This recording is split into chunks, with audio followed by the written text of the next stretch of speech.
ആവേശഭരിതമായി ആനയടി ഗജമേള. പഴയിടം നരസിംഹസ്വാമിയെ പ്രദക്ഷിണം വെച്ച് എത്തിയത് 40ഓളം ഗജവീരന്മാർ. ആർപ്പുവിളികളോടെ അണിനിരന്ന് ആയിരക്കണക്കിന് ഭക്തജനങ്ങൾ.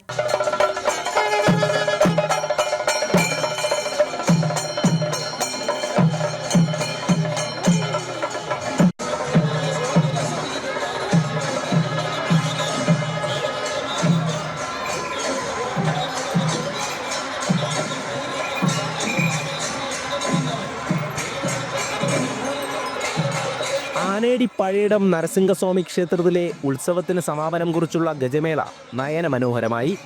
ദേവന്റെ തിടമ്പേറ്റിയുള്ള ഗ്രാമപ്രദക്ഷിണത്തിന് ശേഷം ഗജവീരന്മാർ ഓരോന്നായി ക്ഷേത്രത്തിലേക്കെത്തി. ഭക്തജനങ്ങളും വിവിധ സമിതികളുമാണ് ഉത്സവനാളിൽ ആനകളെ എഴുന്നള്ളിക്കുന്നത്. കഴിഞ്ഞ തവണത്തേക്കാൾ ഇത്തവണ ആനകളെ കിട്ടാൻ ബുദ്ധിമുട്ടായിരുന്നുവെങ്കിലും വിപുലമായ ഒരുക്കങ്ങളോടെയായിരുന്നു ഗജമേള നടന്നത്. ഓരോ വർഷം കഴിയുമ്പോഴും ആനയുടെ എണ്ണം കുറഞ്ഞു വരുന്നു. അതിൻ്റെ ഒരു റിസൾട്ട് ഇവിടെ ഉണ്ടാകുന്നുണ്ട്. എങ്കിൽ പോലും 40-ൽ പരം ആനകൾ ഇന്ന് ഈ ഗജമേളയിൽ പങ്കെടുക്കുമെന്നാണ് ഞങ്ങളുടെ ഉദ്ദേശം.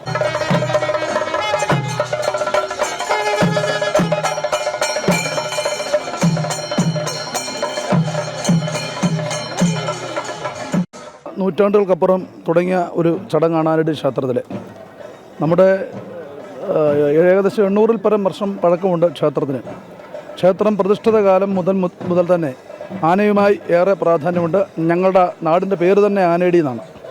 അപ്പോൾ ഇത് ഐതിഹ്യപ്രധാനമായി പറയുകയാണെങ്കിൽ മതങ്കമുനിയുടെ ആശ്രമവുമായി ബന്ധപ്പെട്ട് ഉള്ളൊരു പ്രദേശമായിരുന്നു എന്നാണ്. അപ്പോൾ മാതംഗം എന്ന് പറയുന്ന വാക്കിന് അർത്ഥം ആനയുന്നുണ്ട്. അതുകൊണ്ട് ആനയുമായി ബന്ധപ്പെട്ട് വലിയ പ്രാധാന്യം. അതുകൂടാതെ ഇന്ന് 40-ൽ പരം ആനകൾ എഴുന്നള്ളിക്കുന്നു. ഇവിടെ ആനകളെ എഴുന്നള്ളിക്കുന്ന വിശ്വാസത്തിൻ്റെ ഭാഗമായിട്ടാണ്. വൈകുന്നേരത്തോടെ നരസിംഹസ്വാമിയെ വലം വെച്ച് വാദ്യമേളഘോഷങ്ങളോടെ ജനസഹസ്രങ്ങൾക്ക് നടുവിലൂടെ ഗജവീരന്മാർ കൊയ്ത്തൊഴിഞ്ഞ വയലിലേക്ക്.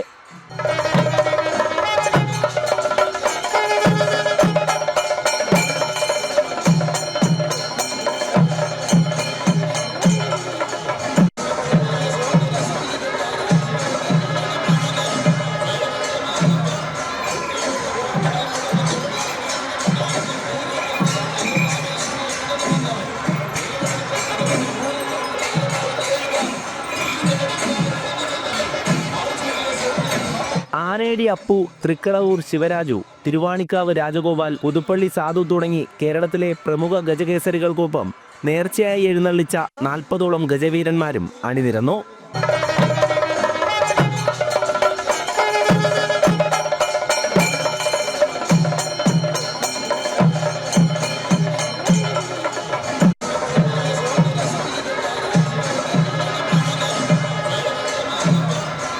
പെരുവനം സതീശന്മാരാരുടെ നേതൃത്വത്തിൽ 51 വാദ്യകലാകാരന്മാർ അണിനിരന്ന പാണ്ടിമേളം ഗജമേളയ്ക്ക് മാറ്റുകൂട്ടി.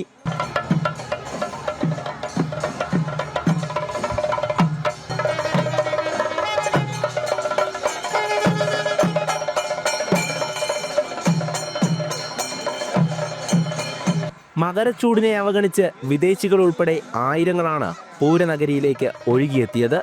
Experience, yes, with elephants and with the temple and everything. Yeah. So it's for me as a European, it's quite mystical, like spiritual. And with the elephants, of course, it's something special. Yeah. It's breathtaking. It really is a breathtaking experience. It's marvelous. First time witnessing anything like this. I don't know what to say really. It's a marvelous experience for anybody to come and share this experience. It's beautiful. അപ്പം ഉഷാറായിട്ട് തോന്നി. ഞാൻ ഇങ്ങനത്തെ കണ്ടിട്ടില്ല, ഞാൻ പറഞ്ഞില്ല, ഇത് കണ്ടിട്ടില്ല. ആദ്യമായിട്ട് ഇത്ര ആന ഒന്നിച്ച് കാണുന്നത് തന്നെ വളരെ സന്തോഷം. ഞാനും ആദ്യമായിട്ട് വരുന്നു. കൊള്ളാം. ആന ഒരുമിച്ചിരിക്കുന്ന ആദ്യമായിട്ട് കാണുകയാണ്. ഇത്തവണ ആന കുറവാ. എല്ലാം 90-93 ആനയൊക്കെ വരെ വന്നിട്ടുണ്ട്. ഇത്തവണ കുറവാ പങ്കെടുത്തത്. ഇതിലും നല്ല വലിയ തൃക്കടവൂരാനൊക്കെ ഉണ്ടായിരുന്നു. ഇത്തവണ അതൊന്നും ഇല്ലാത്തതിന്റെ ചെറിയ കുറവുകൾ നമുക്കുണ്ടായിരുന്നു. നമ്മള് കാണാനല്ലേ വരുന്നത്. നല്ലൊരു ആവേശം. തൃശ്ശൂർ പൂരത്തിനും പോയിട്ടുണ്ട്. ഇത് കണ്ടിട്ടുണ്ട്. ആനയുടെ ഇപ്പോഴത്തെ ഇവിടെ ഇഷ്ടംപോലെ പണ്ടോട്ടേ ഇഷ്ടംപോലെ ആനകളുള്ള ഇതാണ്. നമ്മളെല്ലാ ആനകളെയും കാണുക, അതിനടുത്ത് നിൽക്കുക, അതൊക്കെ ഒരു സന്തോഷമല്ലേ. നേർച്ചയായി ആനയെ എഴുന്നള്ളിച്ചെത്തിയവരും നിരവധിയാണ്. ഇത് എഴുന്നള്ളിച്ച് അല്ലാതെ ആന എഴുന്നള്ളിപ്പ് 9ാമത്തെ ദിവസമുണ്ട്. കഴിഞ്ഞ 1300 ആനയുണ്ടായിരുന്നു എഴുന്നള്ളിപ്പ്. ഇതിപ്പോൾ ഒരു വീട്ടിൽ നിന്നുള്ള ആനയാണ്. എല്ലാം ഓരോ വീടുകളിൽ നിന്ന് വരുന്ന ആനയാണ്.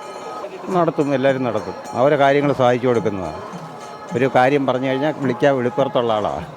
ഉത്സവത്തോടനുബന്ധിച്ച് വർണ്ണാഭമായ കെട്ടുകാഴ്ചകളും ക്ഷേത്രാങ്കണത്തിലേക്കെത്തി.